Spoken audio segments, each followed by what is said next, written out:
Prijeten pozdrav, spoštovane gledalke, cenjeni gledalci lokalnega programa TV Studia Bistrica. Med prispevki v tokratni oddaji Bistriški tednik omenjamo obisk evropskega poslanca Franca Bogoviča. Ob tem pa je naša kamera ujela še nekaj drugih zanimivih dogodkov. 44. območna revija odraslih pevskih zborov. Kvalifikacije za Evropsko državno prvenstvo v agility. Tiskovna konferenca Ljudske univerze Slovenska Bistrica. Izjemen uspeh harmonikarskega orkestra Glasbene šole Slovenska Bistrica. Koncert družabnega petja v Metulju. Evropski poslanec Franc Bogovič v Slovenski Bistrici.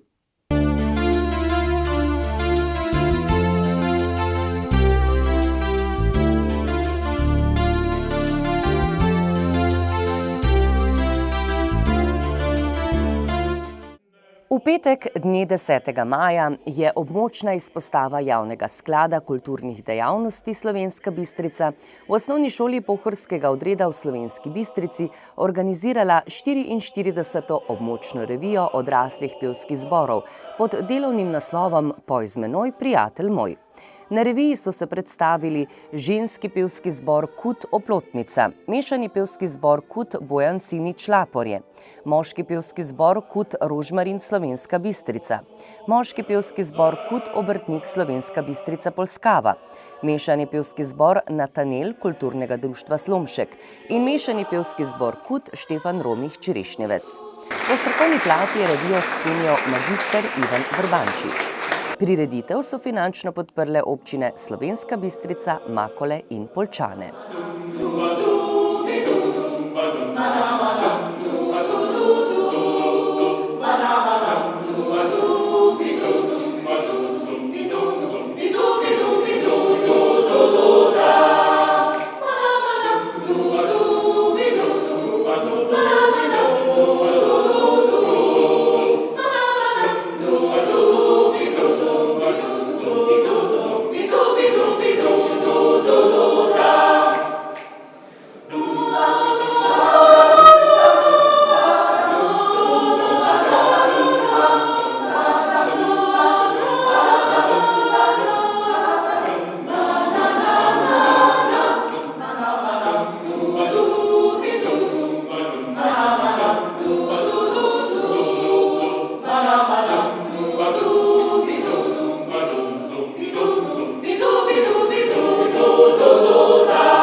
soboto 11. maja je v Slovenski Bistrici potekala prva tekma za državno prvenstvo v agilitiju.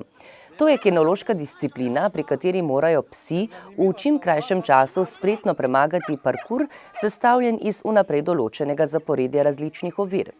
Je ena redkih kinoloških športnih disciplin, v kateri lahko sodelujejo vsi psi, ne glede na pasmo, z rodovnikom ali brez. Z agilitijem se ukvarja vse več ljudi, tako pri nas kot po svetu. Tečaje od začetnih do naprednih izvajajo tudi v Kinološkem društvu Slovenska Bistrica, ki je organiziralo sobotno tekmo. Skupno je tekmovalo več kot 100 različnih psov, ki so se pomerili v 3 težavnostnih stopnjah in dodatni kategoriji veteranov za pse, starejše od 7 let. Psi so glede na velikost razvrščeni tudi v 3 kategorije vsake težavnosti. Nastopili so tekmovalci iz Hrvaške, Avstrije, Italije in Slovenije. Od domačih tekmovalcev sta s 3 psi nastopili Nika Hadner, Šajo in Eva Veler z Neli in Cassie. Nika Hadner je Šajo v kategoriji A1 Large osvojila 4. mesto. Najboljšim tekmovalcem v posamezni kategoriji so podelili nagrade, ki so jih prispevali različni sponzorji. Ljudska univerza Slovenska Bistrica letos praznuje 60-letnico delovanja. Osrednji dogodek praznovanja bo koncert v parku. V soboto 22. junija zvečer bo namreč v Grajskem parku nastopil simfonični orkester SNG Maribor. Prireditev pripravljajo v sodelovanju z Lions klubom Slovenska Bistrica, katerega ustanovni člani so se prvič zbrali pred 10 leti. Direktorica Ljudske univerze, magistra Brigita Kruder, je na ponedeljkovi novinarski konferenci povedala, da so s pripravami začeli oktobra lani. Pričakujejo od 1200 do 1500 obiskovalcev, ki bodo uživali ob opernih arijah. Vstopnine ni, tudi orkester bo nastopil brezplačno. Kljub temu gre za organizacijsko in logistično zahteven tehnični zalogaj, pri katerem jih podpirajo občina in nekateri ostali zavodi. Lions klub Slovenska Bistrica bo pri izvedbi prireditve sodeloval s svojimi prostovoljci. Pomagal bo tudi njihov podmladek, Leo klub Slovenska Bistrica. Aleš Podrekar, predsednik Lions kluba Slovenska Bistrica, je povedal, da vsako leto organizirajo vsaj 5 dogodkov, na katerih zbirajo denarna in materialna sredstva. Po njegovih besedah so v 10 letih skupaj zbrali okoli 80 000 evrov in še polovico toliko donirali v obliki materijala, opreme in pripomočkov. Na novinarski konferenci so predstavili tudi prireditve ob tednu vseživljenjskega učenja. Vseslovensko promocijsko akcijo, ki vsebuje vsa življenjska področja za vsa starostna obdobja, Ljudska univerza Slovenska Bistrica pripravlja že 23. leto zapored. V tokratni akciji bo do konca junija vključenih 47 izvajalcev, ki pripravljajo več kot 100 različnih dogodkov. Harmonikarski orkester Glasbene šole Slovenska Bistrica je dosegel izjemen uspeh. Pred prvomajskimi prazniki je zmagal na 44. mednarodnem tekmovanju harmonikarjev v Pulju. Člani Slovenjebistriškega orkestra so prejeli najvišje število točk za vse starostne kategorije. V zgodovini tekmovanja ne pomnijo, da bi vse nagrade osvojil mlajši orkester. V 4 kategorijah je sodelovalo 7 orkestrov iz Nemčije, Srbije, Bosne in Hercegovine, Finske, Hrvaške in Slovenije. Slovenjebistriški orkester je sodeloval v B kategoriji, srednješolski stopnji do 19 let.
Z izvrstno uigranostjo in izjemnim muziciranjem je orkester v svoji kategoriji osvojil prvo nagrado 94,40 točkami. Poleg tega je kot najvišje ocenjen orkester znotraj vseh starostnih kategorij prejel denarno nagrado in veliki prehodni pokal grada Pule, ki bo v lasti Slovenjebistričanov za 1 leto, ter še 2 pokala, enega v trajno last in enega za dirigenta. Kakšni so bili vtisi po tem dosežku? Ja, seveda ta dosežek je za našo šolo in za vse naše učence izjemnega pomena.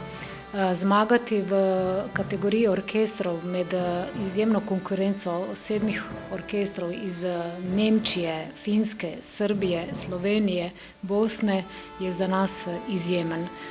Tekmovali smo v kategoriji srednjošolske starosti do 19 let starosti.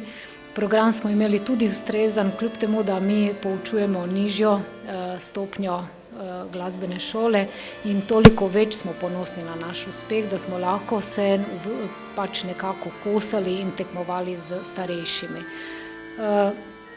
Seveda, veselje ob oznanitvi rezultata je bilo pa nepopisno. Seveda, to je bilo tudi posledica skoka v vodo naših otrok, ki so pač bili pogumni, da so tudi skočili v mrzlo morje, da so tudi nekako osmislili zmagovalno himno, ki so jo zapeli skupaj na podelitvi nagrad in diplom. Uspeh ste nekako dopolnili tudi v posamični konkurenci? Ja, imeli smo še 2 tekmovalke v solistični kategoriji, in sicer Vita Dizdarević je tekmovala v A kategoriji, niže mlajših tekmovalcev, in našo tekmovalko Alju Polanec, ki je tekmovala v C kategoriji. Obe sta bili zelo uspešni in osvojili 2. nagrado. Vaš harmonikarski orkester ste ustanovili leta 2007. Potrebno je povedati, da so bili začetki zelo zanimivi. Kako ste pravzaprav začeli? Tako je, ob mojem prihodu v Slovensko Bistrico, ko sem začela s poučevanjem harmonike, sem tudi izrazila željo, da bi ustanovili harmonikarski orkester, kajti imela sem izkušnje z delom orkestra v predhodnem zavodu.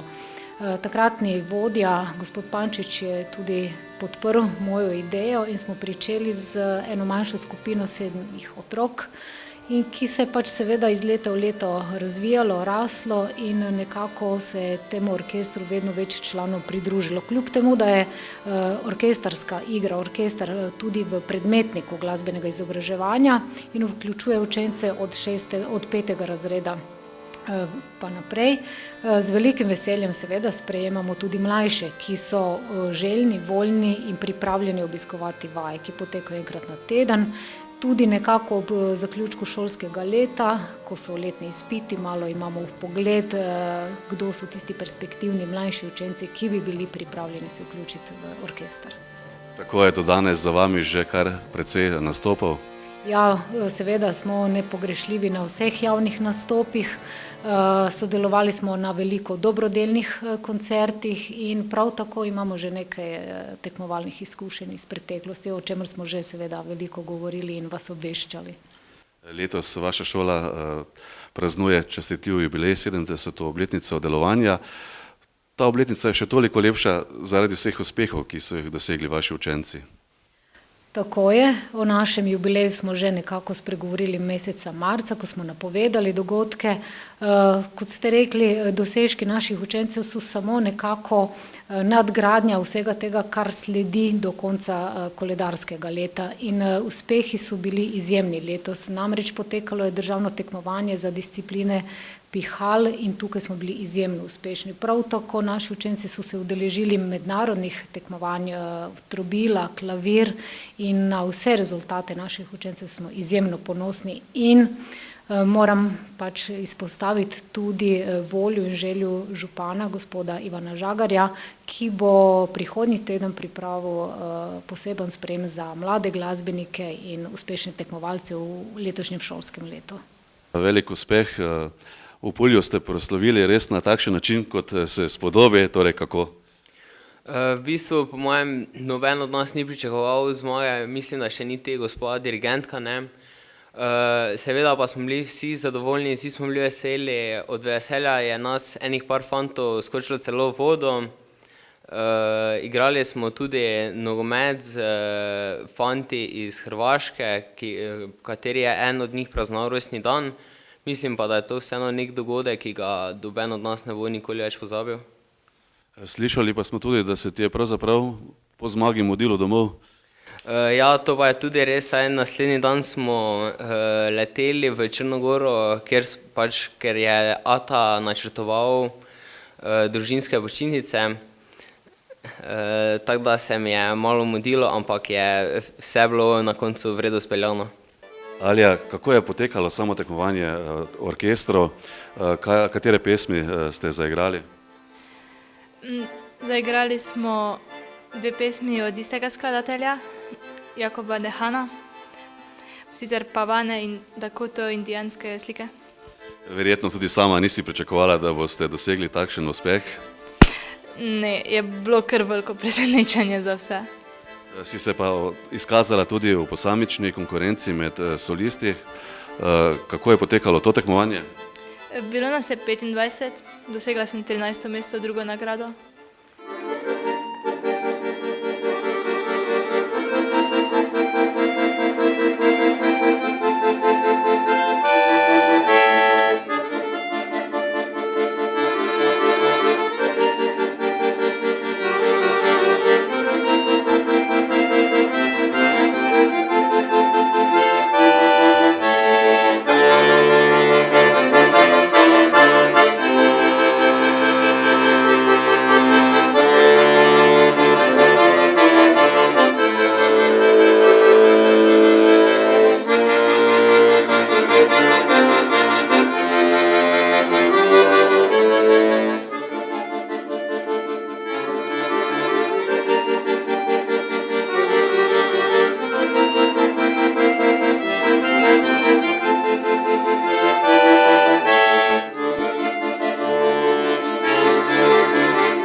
V Centru za starejše Metulj v Slovenski Bistrici je v sredo 15. maja potekal koncert skupine družabnega petja.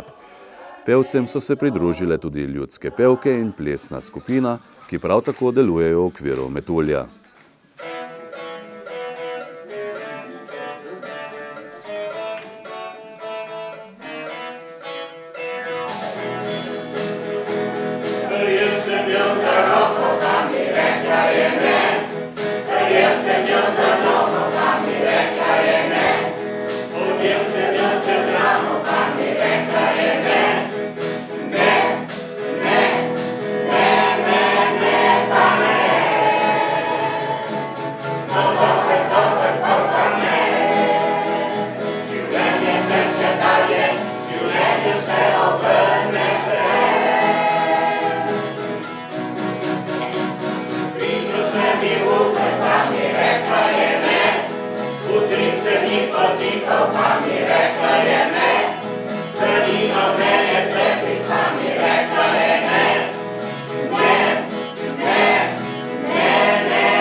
sredo 15. maja se je v Slovenski Bistrici mudil evropski poslanec Franc Bogovič. V okviru programa svojega obiska se je srečal z vinogradnikom Matjažem Frešerjem, ki je bil leta 2015 razglašen za inovativnega mladega kmeta.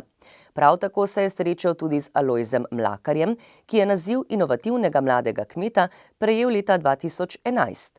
Poslanec Bogovič je obiskal tudi Bistriški čebelarski center, kjer je podrobneje predstavil projekt pametnih vasi in se ob tem srečal tudi s svojimi volivci.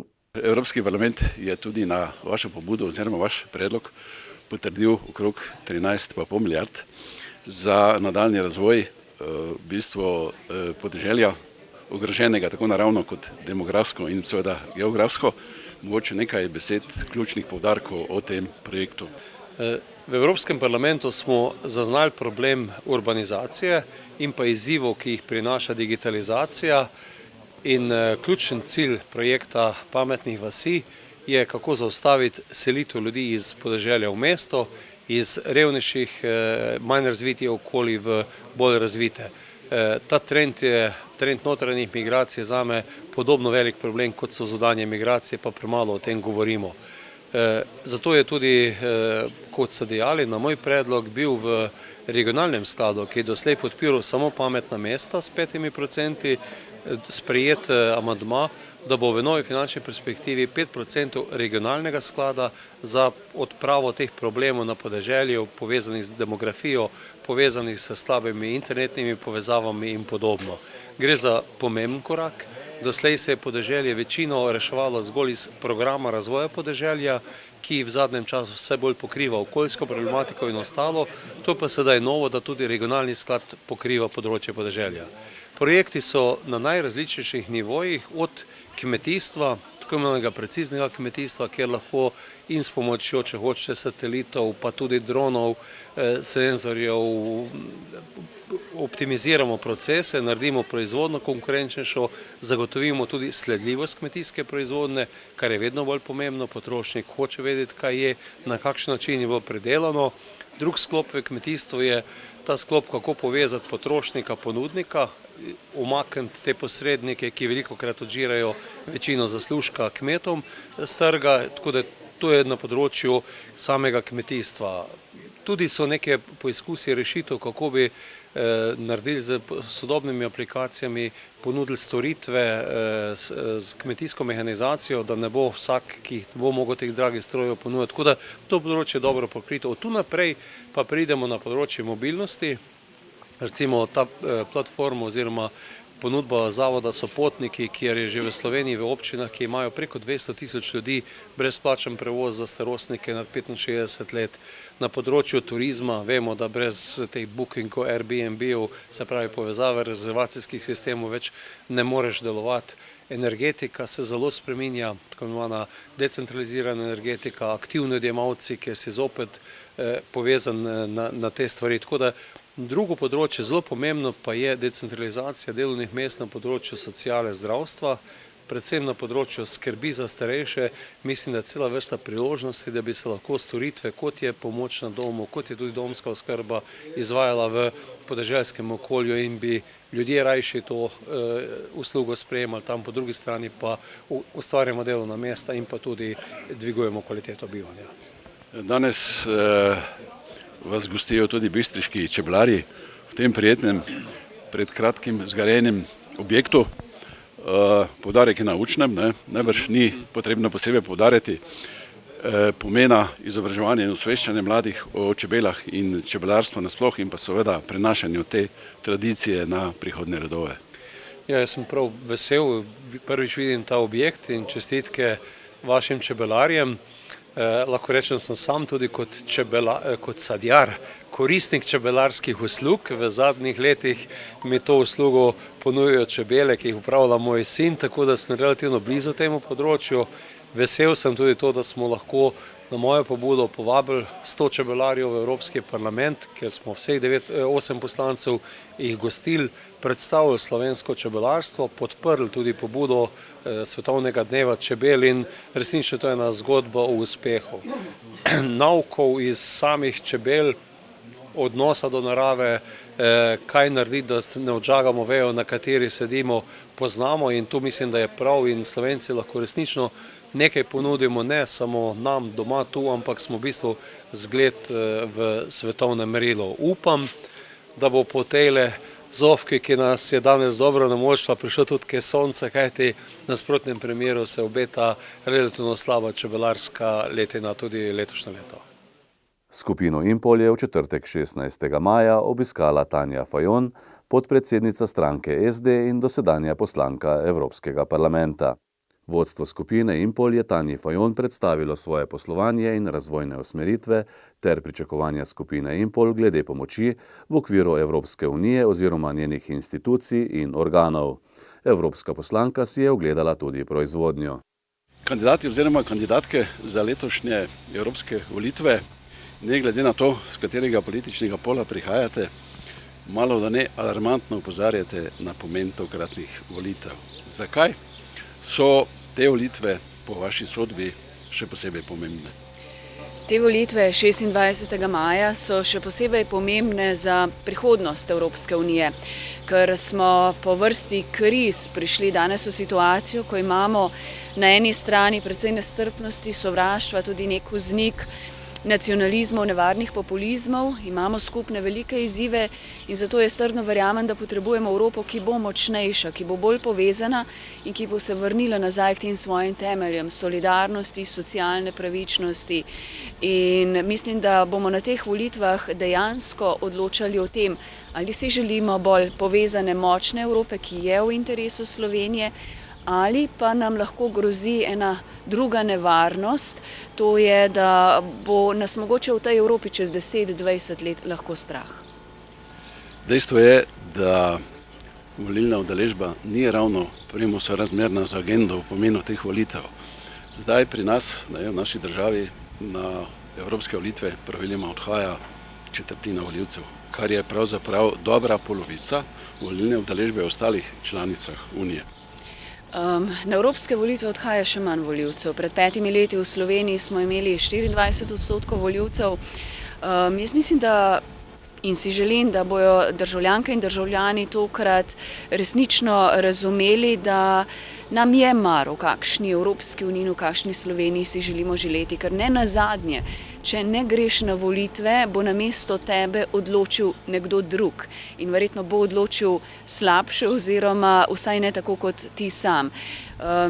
Mi smo letos ogromno energije, tudi institucije investirali v to, da bi evropske politike približali ljudem oziroma vsaj jih poslušali, kaj si želijo in jim dali priložnost in moč nazaj, da lahko sooblikujejo tudi svojo prihodnost. Upam, da nam je uspelo do tej mere, da bomo 26. maja imeli več ljudi na voliščih, ker še enkrat zelo pomemben bo čisto vsak glas za prihodnost Evrope.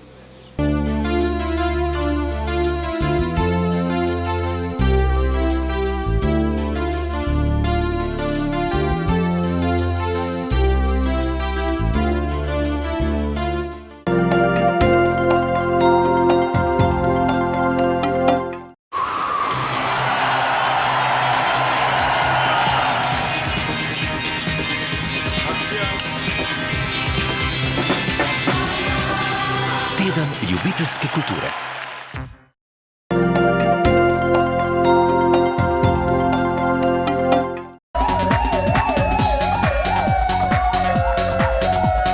Policisti policijske postaje Slovenska Bistrica so ta teden zabeležili naslednje dogodke in pojave.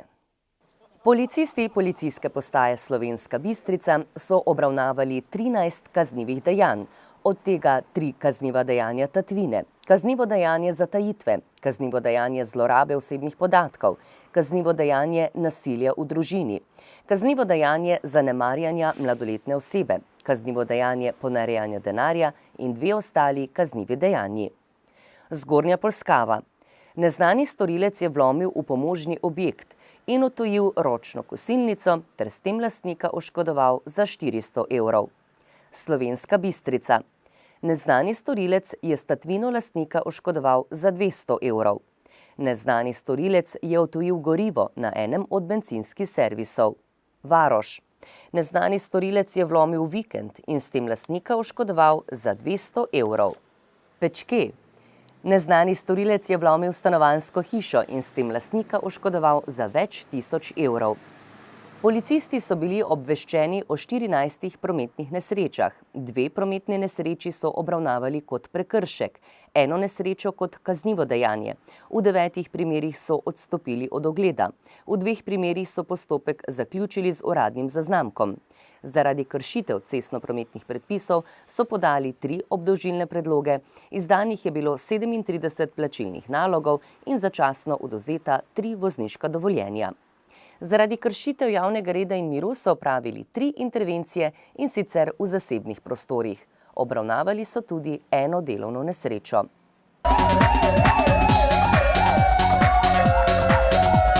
S tem tudi zaključujemo redno tedensko informativno oddajo Bistriški tednik in vas prijazno pozdravljamo do prihodnjič.